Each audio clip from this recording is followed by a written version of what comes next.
The winds of Aurelia 9 howled like tortured souls through the crystalline canyons.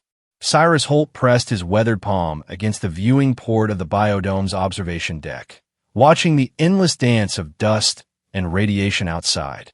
3 Earth years had passed since he'd fled here, to this abandoned research outpost on the fringes of inhabited space. The planet had once promised agricultural transformation, a new Eden. Now it stood as a monument to human hubris and his own cowardice. The emergency beacon pierced through his self-imposed isolation. It was faint, almost lost in the atmospheric interference, but unmistakable. Cyrus froze, his heart hammering against his ribs. He'd programmed the biodome to ignore distress signals after the incident with Serena. He couldn't bear to fail someone else, to watch another life slip through his fingers. But this signal was different. It pulsed with an urgency that spoke of imminent death. Cyrus ran diagnostics on his scanner. The beacon originated from the razor-sharp ridges about 3 kilometers northeast, an area where gravitational anomalies made landing nearly impossible. He could ignore it. He'd become skilled at ignoring things. But as he stared at the readings, Serena's final words echoed in his mind. If you just tried harder. The thermal suit felt foreign after months of dome isolation. Each seal protested as he fastened them, and the airlock cycle seemed to take an eternity. Outside, the wind struck him like a physical blow. Aurelia 9's twin moons cast ghostly shadows across the landscape, turning familiar formations into alien terrain. The journey should have taken 30 minutes. It took 3 hours. Twice, solar flares forced him to take shelter behind crystalline outcroppings. The beacon grew stronger with each step, drawing him toward the inevitable confrontation with his own inadequacy. Finally, he crested the final ridge. Below, wedged between 2 spires of living crystal, lay an escape pod. Its hull was scarred and blackened, still radiating heat from atmospheric entry. The beacon wailed from within like a mechanical heartbeat. Cyrus descended carefully, memories of the last rescue attempt making his steps uncertain. The pod's access panel refused his first 3 attempts at override. When it finally hissed open, a cloud of condensation escaped, carrying with it the acrid smell of overheated systems and something else, something organic and desperate. Inside, curled in emergency support webbing, lay a figure that defied classification. She, for the body was unmistakably feminine despite its alien nature, appeared humanoid, but with subtle differences that marked her as truly other. Her skin held an ethereal luminescence, shifting between pearl and gold. She gasped in distress, one hand clutching her swollen abdomen. No, Cyrus whispered. Not again. The universe had a cruel sense of humor, placing him once more in this impossible position. The woman's eyes snapped open, revealing pupils that dilated horizontally. Fear and pain warred across her features as she recoiled from Cyrus's approach. Her lips moved, forming words in a language that sounded like musical chimes. I don't understand, Cyrus said, raising his hands in what he hoped was a universal gesture of peace. Please, I'm trying to help. She grimaced as a contraction visibly rippled across her abdomen. Her skin shimmered, and Cyrus saw now that she glowed more intensely during moments of distress. Whatever species she belonged to, childbirth appeared as traumatic for them as for humans. The pod's emergency log contained fragments of data, corrupted by radiation damage. What Cyrus could access painted a horrifying picture. Multiple entries referenced Project Chimera and detailed coordinates far beyond any civilized space. But it was the final entry that chilled him. The child must not be found. Dispose of host unit immediately. Ria was expendable, a vessel for something valuable that she carried, but worthless herself. The parallels to his own situation weren't lost on him. They'd both been used by systems that valued end products over human, or whatever, dignity. She cried out again, and Cyrus made his choice. Okay, he said, more to himself than to her. Okay, we're going to get you back to the dome. The return journey was a nightmare. Ria, though he hadn't yet learned her name, could barely walk. He supported her weight as best he could, but each step seemed to drain her further. With me, he pleaded, though he doubted she understood. Her eyes had glazed over, and her breathing had become shallow and rapid. The luminescence beneath her skin pulsed erratically. Cyrus worked on instinct and fragments of xenobiological training. Her temperature spiked far beyond human norms, yet she shivered violently. The birth canal was positioned differently, and the contractions followed no pattern he recognized. Every decision felt like a gamble with 2 lives at stake. Hours blurred together. Sometimes Rhea seemed to recognize his efforts, reaching out to grasp his hand with surprising strength. Other times, she thrashed violently, speaking urgently in her melodic language. Cyrus responded with reassuring sounds, trying to project calm he didn't feel. The child crowned just as Cyrus feared he might lose them both. It emerged in a rush of that same starlight fluid, tiny and perfect, with skin that shimmered like oil on water. The infant's first cry was a pure tone that seemed to resonate in Cyrus's bones. Rhea collapsed back, exhausted but alive. She reached weakly toward her child, and Cyrus placed the squirming bundle in her arms.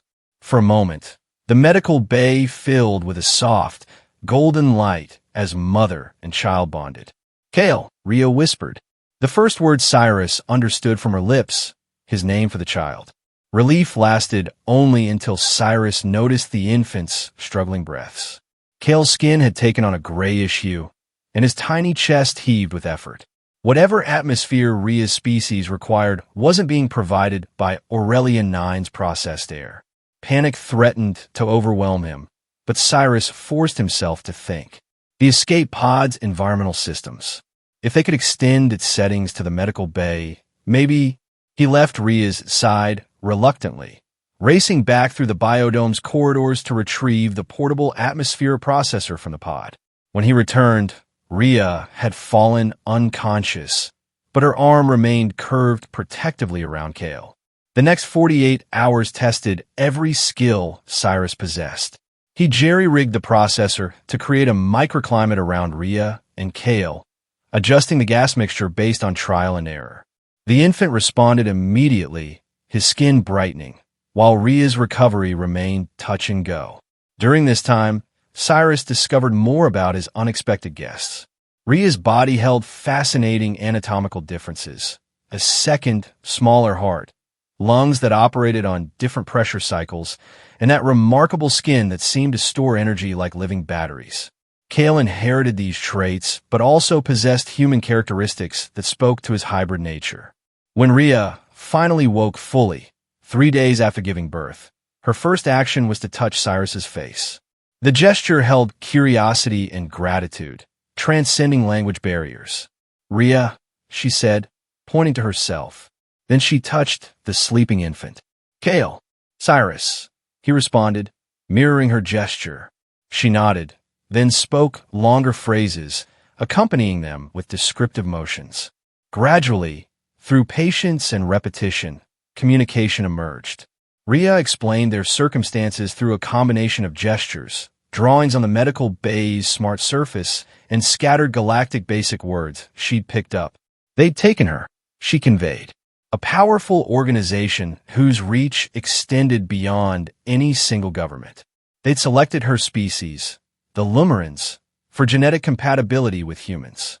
Project Chimera aimed to create hybrid beings combining the best traits of both species. The Lumerans' ability to metabolize radiation, their extended lifespans, their symbiotic relationship with certain energy fields, all valuable commodities. But Rhea had been defective, too independent, too resistant to their procedures. When tests confirmed Kale carried only partial hybrid traits, they deemed both subjects failures. The pod was meant to be their tomb, drifting through space until life support failed. Cyrus listened with growing horror. His own story seemed trivial by comparison. A researcher who'd blown the whistle on GeneRight Corporation's unethical testing procedures, only to find his career destroyed and his life threatened. He'd chosen exile. Rhea had had no choice at all.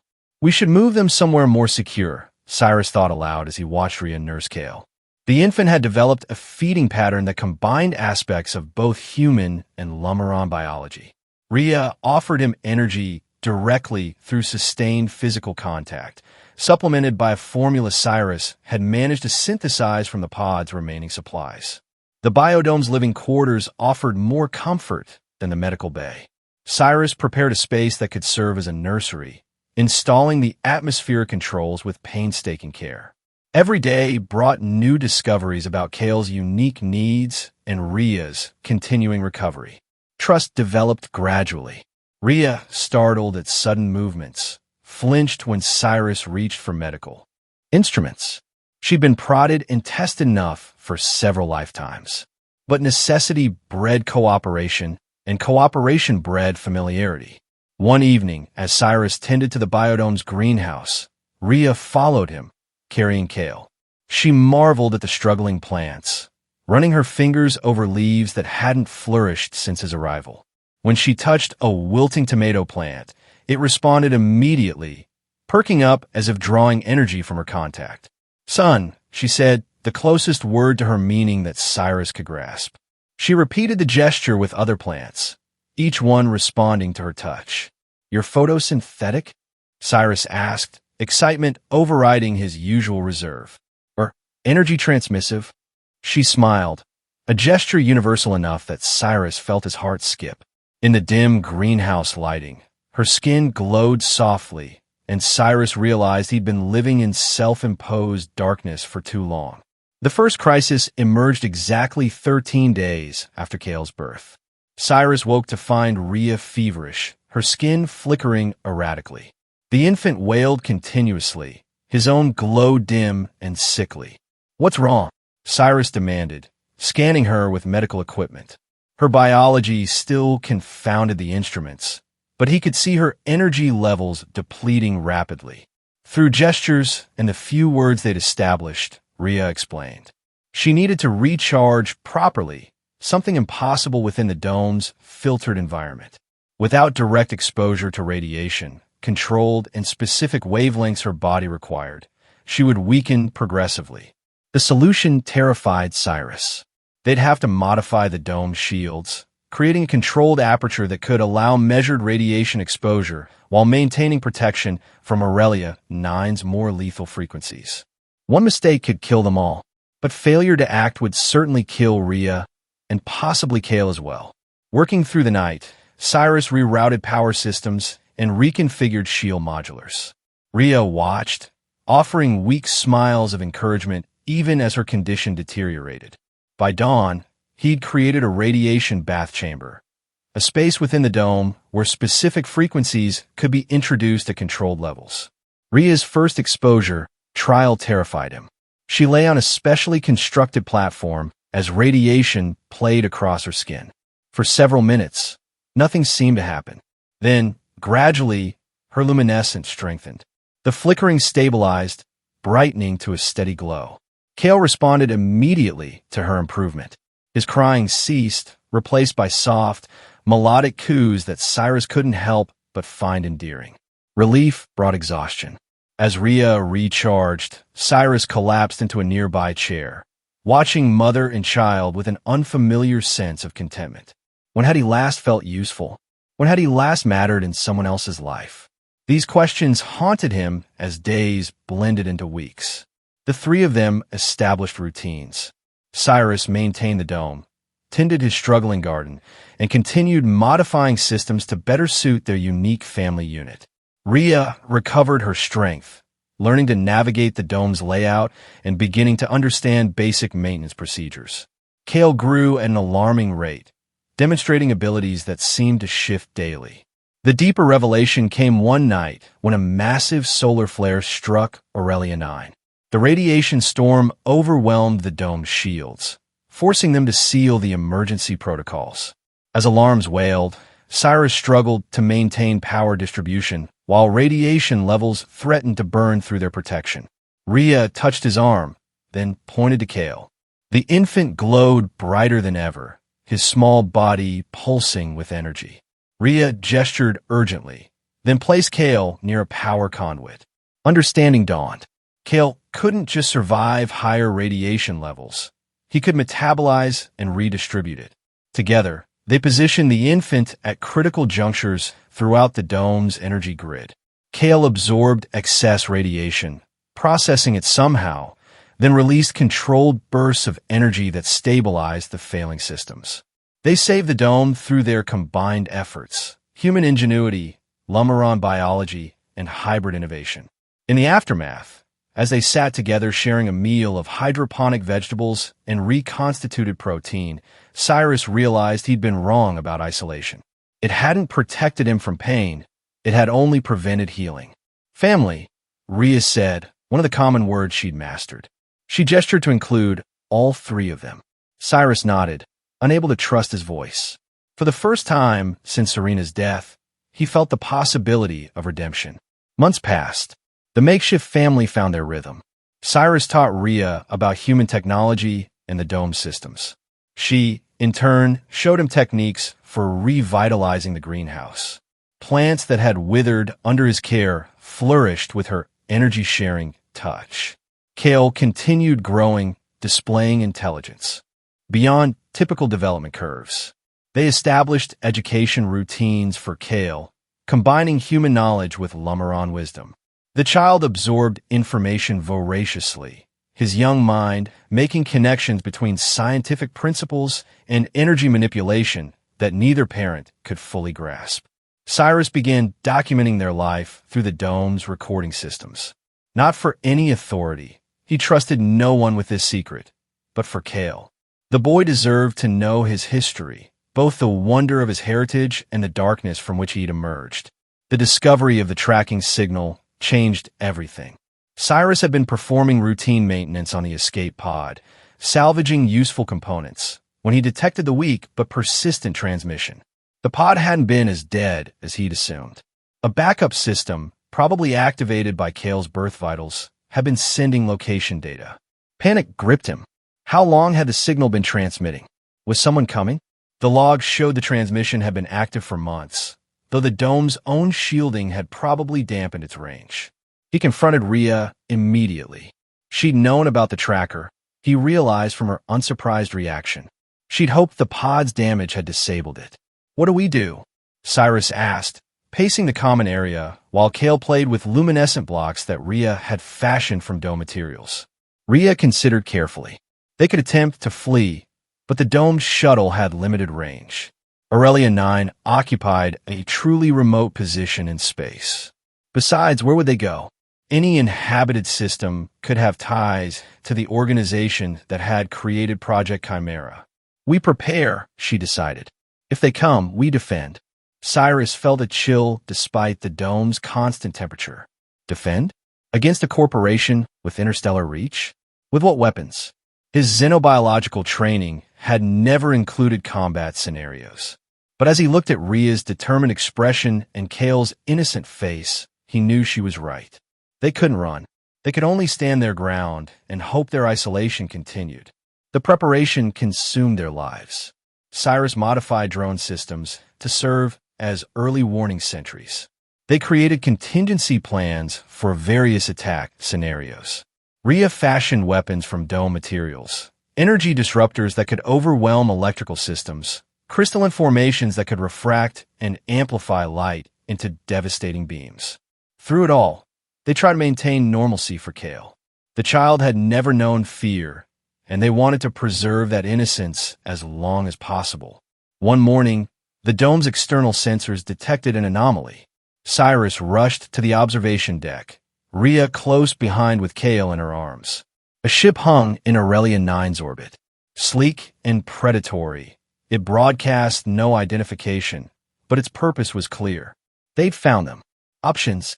Cyrus asked, his voice surprisingly calm. The training of crisis management overrode his panic. Rhea set Kale down, ensuring he remained in a safe zone. "They'll come for verification first. Scans, life sign confirmation." True to her prediction, sensors indicated probing activity. Their modified shields deflected deeper scans, but basic life signs registered clearly. The ship knew they housed 3 beings, wrong for a single-person research station. Communication channels are open, the dome's AI announced. They debated whether to answer hails. Silence might be interpreted as resistance, inviting immediate action. Dialogue might buy time. Cyrus activated the link. This is Cyrus Holt of Aurelia Research Station 9. Please identify yourself and state your business. Static preceded the response. When speech came, it carried the measured tones of corporate authority. This is Retrieval Vessel Morningstar, operating under Archaeological Artifacts Recovery Mandate. Our scans indicate unauthorized organic signatures in your location. Define unauthorized, Cyrus countered, his legal training surfacing.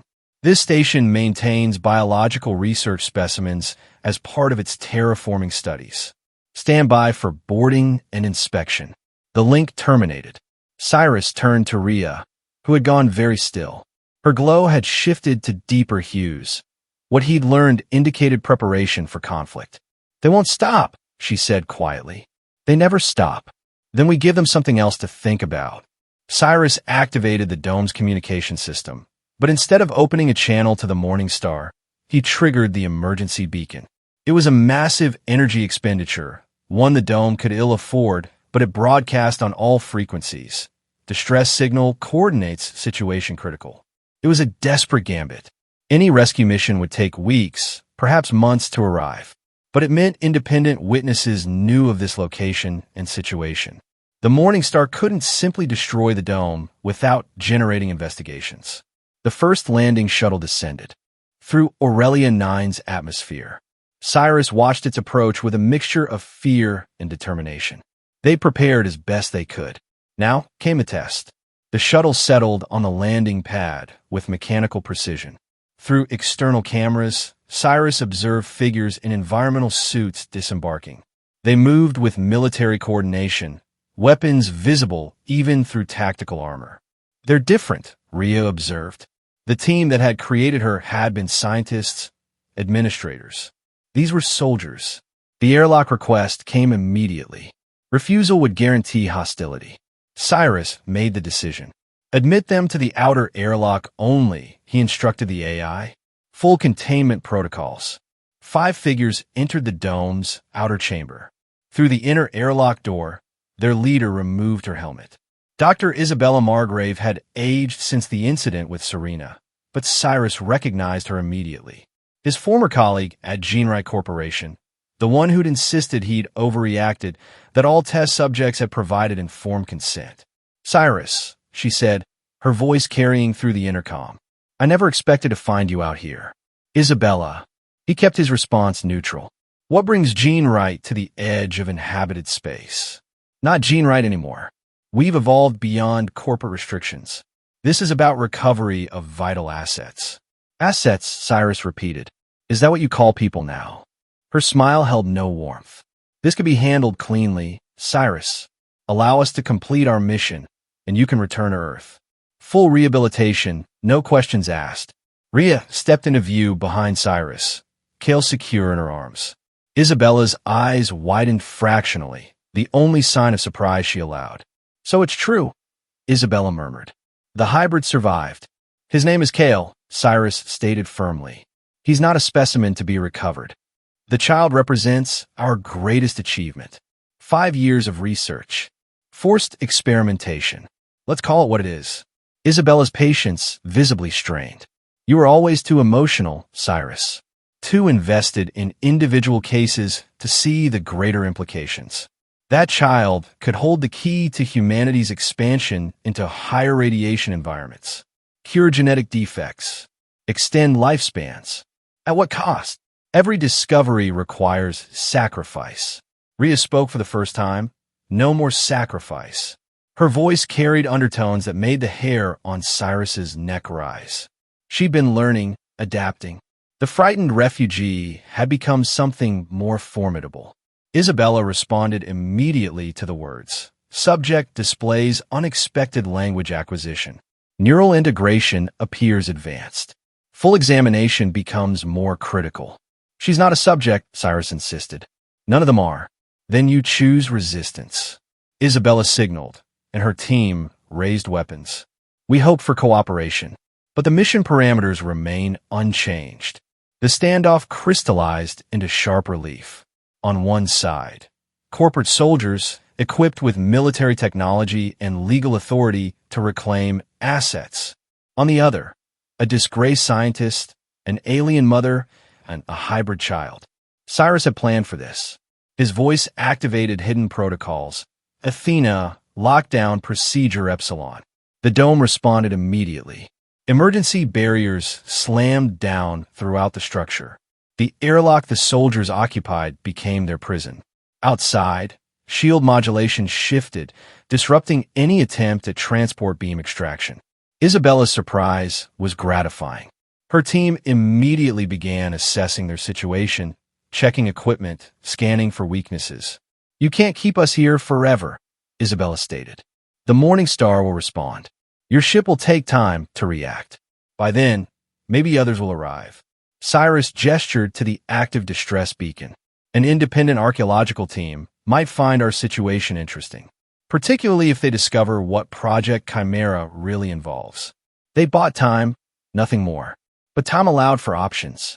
"What's your real mission?" Cyrus demanded. "The child, yes. But why soldiers? Why the full military package?" Isabella's hesitation spoke volumes. Finally, the hybrid demonstrates abilities beyond projections. Standard containment protocols proved insufficient for the mother during transport. Lessons were learned. Lessons, then words. The standoff stretched into hours.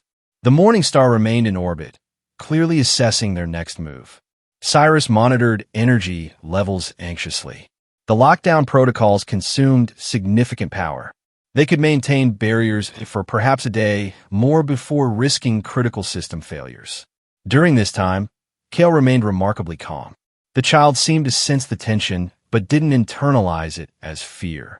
He played quietly, occasionally looking to Rhea for reassurance. She maintained composed interaction with him, protecting his normalcy even as their world teetered on chaos. As night fell on Aurelia 9, the twin moons cast their ethereal glow across the landscape. Cyrus found Rhea standing in the greenhouse, Kale drowsing in her arms. "There's a way," she said quietly. "But it's dangerous. More dangerous than the Morning Star attacking." She smiled sadly. "The radiation storm season begins soon. In 2 days, maybe 3. The biggest of the year approaches. Even with shields, domes typically shelter during these storms. Ships cannot remain in orbit. You want to wait for a storm to force them away?" "No." Her glow intensified. "I want to create one." Cyrus stared at her. That's not possible." "Is it?" she explained, Kale stirring sleepily in her arms. Lumaran biology could interact with certain energy fields, yes. But Kale was something new. He could absorb and redirect radiation on a scale neither human nor Lumaran could achieve independently. With proper amplification, with coordinated effort, the magnetic field, Cyrus realized, we could destabilize the magnetic field around the planet. It would create massive radiation fluctuations. Artificial storm, Rhea confirmed. But it would affect the dome, too. We need a shelter deep. And even then, we'd be gambling that they leave before the dome fails. She nodded grimly. Cyrus weighed their options. The lockdown couldn't hold forever. Without significant change, the Morning Star would eventually claim them. This plan offered risk, but also opportunity. "What do you need?" They spent the next day in frantic preparation. Cyrus modified the dome's energy systems, creating mechanisms to channel and amplify radiation flows. Rhea trained Kale, though whether a child less than a year old could understand the stakes remained questionable. Yet the child responded to patterns, to energy flows, with instinctive grace. Isabella grew increasingly agitated as her confinement extended. Her threats escalated from professional to personal. Other ships would come. His dome would be destroyed. He'd be tried for treason against human advancement. Cyrus let her words wash over him. His focus remained on survival. On the second day, sensors detected the approach of natural storm activity. Smaller flares and radiation spikes preceded the main event. Aurelia 9's yearly stellar display, when planetary alignment created optimal conditions for solar fury. Tomorrow, Rhea decided. We act tomorrow. That final night, they gathered in the common room. Cyrus had prepared recorded messages, evidence of Project Chimera's activities, testimony about Rhea and Kale, documentation of everything he discovered. If they died, perhaps someone would eventually piece together the truth. Rhea sang softly to Kale, Lumaron lullabies that made the air seem to shimmer. Cyrus listened, memorizing the melody. Whatever happened tomorrow, these moments deserve preservation. When dawn broke over Aurelia 9, the external sensors already registered elevated radiation levels. The approaching storm built like a crescendo of cosmic energy. They moved Kale to the modified power junction Cyrus had prepared. Rhea accompanied him, her body already beginning to store energy for what lay ahead. Cyrus initiated the sequence. The plan hinged on precise timing. As natural radiation increased, Kale would absorb and amplify it. Rhea would help focus and control these flows. The dome systems would channel this multiplied radiation outward, disrupting Aurelia 9's magnetic field at specific points. Beginning energy concentration, Cyrus announced, though only Rhea heard. Isabella and her team remained locked down, though Cyrus had left external sensors available for their awareness. Kale began to glow, not the usual soft luminescence of contentment, but a brilliant radiance that forced Cyrus to deploy protective shielding on all viewports. The child didn't seem distressed. If anything, he appeared to be enjoying the sensation. Rhea channeled and shaped the energy. Her own glow intensified until she and Kale formed a binary star system within the dome. Power readings climbed beyond normal parameters. Warning alarms triggered throughout the station. System stress at 60%, Cyrus reported. External radiation increasing.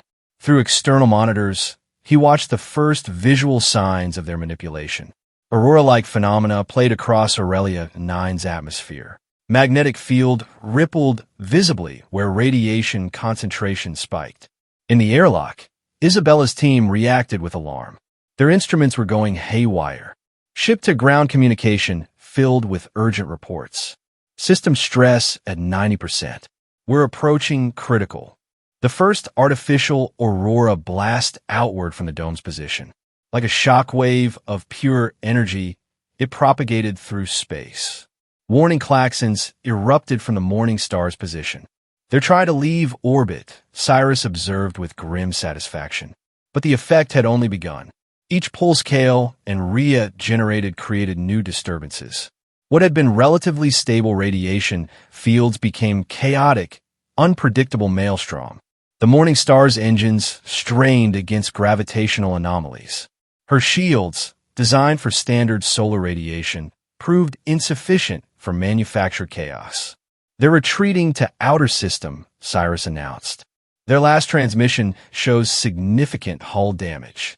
But their victory celebration proved premature. The magnetic disruption, once initiated, proved difficult to control. Aurelia 9's natural storm approached, even as artificial variations continued. The combination threatened to overwhelm their own shields. We need to shut down, Cyrus urged. The dome can't withstand much more. Rhea, glowing like a star herself, nodded. But Kale seemed caught in the energy flows. The child absorption had reached a feedback loop. Panic threatened to overwhelm her as Rhea realized her son couldn't disconnect from the power grid. Every attempt to separate him resulted in energy backlash that shook the dome's foundations. Cyrus forced himself to think through the crisis. Feedback loops had solutions. They needed counter-frequencies, disruption patterns that could safely interrupt the flow. Working frantically, he isolated harmonic frequencies from the dome's power systems. Musical tones, not dissimilar from Rhea's lullabies, that could theoretically interrupt Kale's energy absorption patterns. Sing, he urged Rhea. Like last night. The lullaby. She understood immediately. Her melodic voice filled the chamber, carrying frequencies that resonated with her species' natural energy manipulation. Cyrus amplified and modified these sounds through the dome's acoustic systems. Gradually, the feedback loop destabilized. Kale's absorption modulated, then decreased. His radiance dimmed to manageable levels. Rhea scooped up her son, both of them glowing softly but exhausted. Outside, the artificial aurora continued to play across the sky, gradually merging with the incoming natural storm. Cyrus engaged emergency protocols. The dome's deepest shelters, originally designed for the worst-case storm scenarios, offered their best chance for survival. They descended into the core structure, a bunker specifically engineered to withstand extreme radiation events. As they sealed themselves in, external sensors showed Aurelia 9, surrounded by a light show that would persist for days. The Morningstar signature had vanished from detectable range. Whether destroyed or fled didn't matter immediately. They were alone again. In the shelter's dim emergency lighting, Rhea examined Kale thoroughly. The child seemed remarkably unaffected by his extraordinary exertion, already yawning and seeking comfort in his mother's arms. "Will they return?" Cyrus asked, securing their hastily gathered supplies. "Maybe, but not soon. And maybe—" She hesitated. "Maybe someone else will arrive first." Because of her beacon, it was a hope worth nurturing. They defied a corporation with unlimited resources. They'd manipulated planetary forces. They protected a family. As radiation thundered silently overhead, they huddled together in their underground shelter. Cyrus shared his limited entertainment files, Earth music, videos, books he'd saved to his personal archive. Rhea responded with Lumaran stories, energy patterns that painted visual narratives in the air. Kale watched both with equal fascination, already demonstrating understanding beyond his age. Their son, for Cyrus had unconsciously begun thinking in such terms, represented possibility. Not just the biological merger of two species, but the deliberate choice to transcend imposed definitions. The storm raged for 5 Earth days. Their shelter functioned as designed, though resources stretched thin toward the end.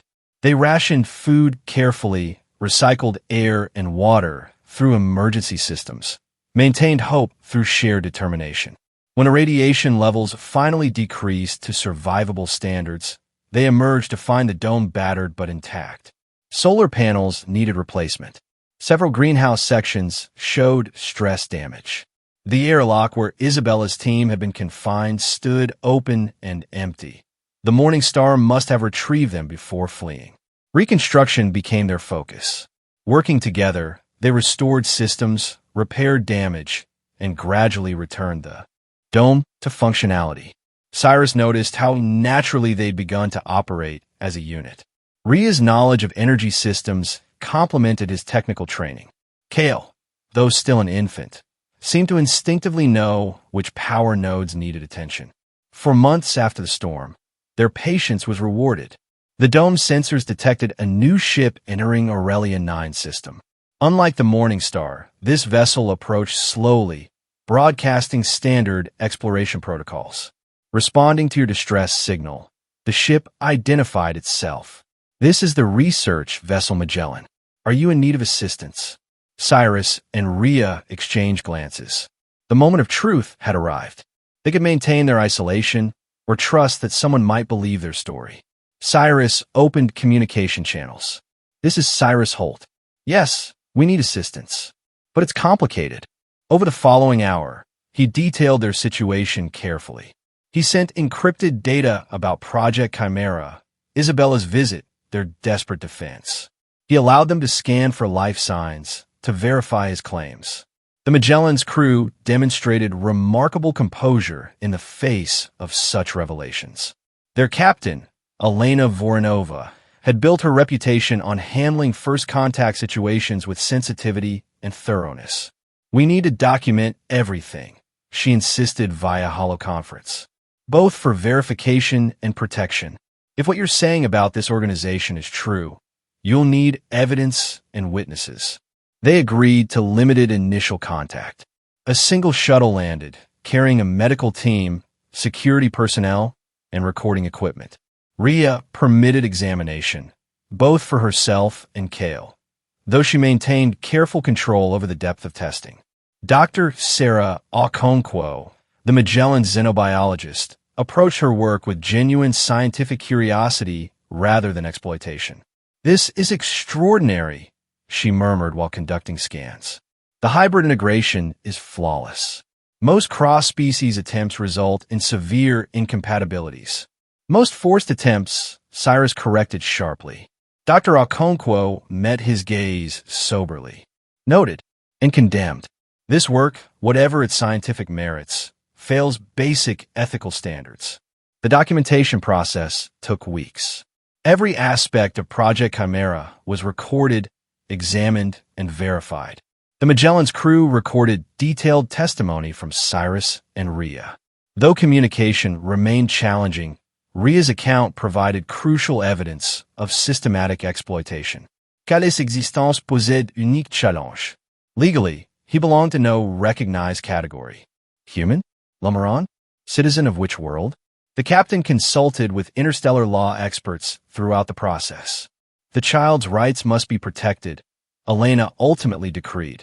Whatever his genetic makeup, he's a sentient being born of conscious parents.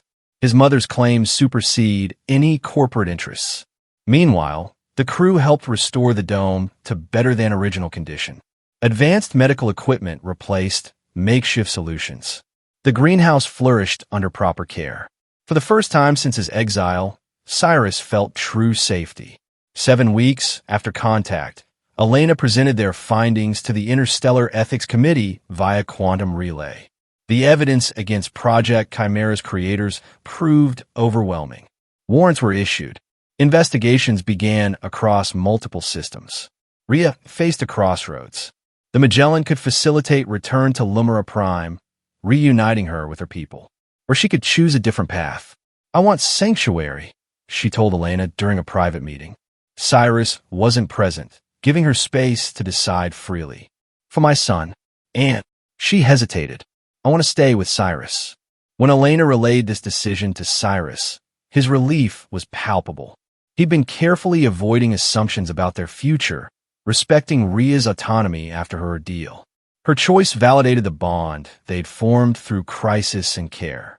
The Magellan arranged for Aurelia 9 to be formally recognized as an independent research station, with Cyrus as director and Rhea as co-director.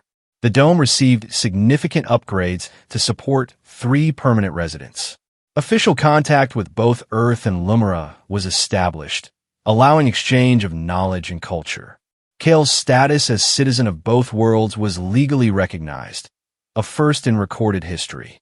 He would grow up understanding both heritages, choosing his own path as he matured. Isabella and her operatives faced justice. 3 months after the Magellan's arrival, news reached them that 13 other Lumaran subjects had been recovered from secret facilities. Their captors claimed scientific necessity. Courts disagreed. Project Chimera was officially dissolved. Reparations were mandated. Rio wept when she learned other survivors existed. "They lived," she repeated in wonder. "We thought we were the only ones." "You were the only ones who escaped," Cyrus pointed out. Gently, "you gave him hope by surviving." As seasons passed on Aurelia 9, the dome transformed from refuge to home. The greenhouse produced enough for trading with passing ships. Rhea's energy-sharing abilities enabled remarkable agricultural advances. Visitors sought them out, both for their unique botanical developments and for insight into hybrid biology. Kale grew swiftly but not dangerously so. By his 2nd year, he exhibited intelligence that challenged both parents. He spoke words in 3 languages: English, Lumaran musical tones, and what seemed to be his own mixture. He manipulated energy fields with playful ease, though they worked to teach him discretion. The child had playmates eventually. The Magellan introduced them to other pioneering families, establishing research outposts on remote worlds. Holographic conferences allowed interaction with children across light years. Kale demonstrated remarkable social adaptability, making friends regardless of species. Cyrus found purpose again.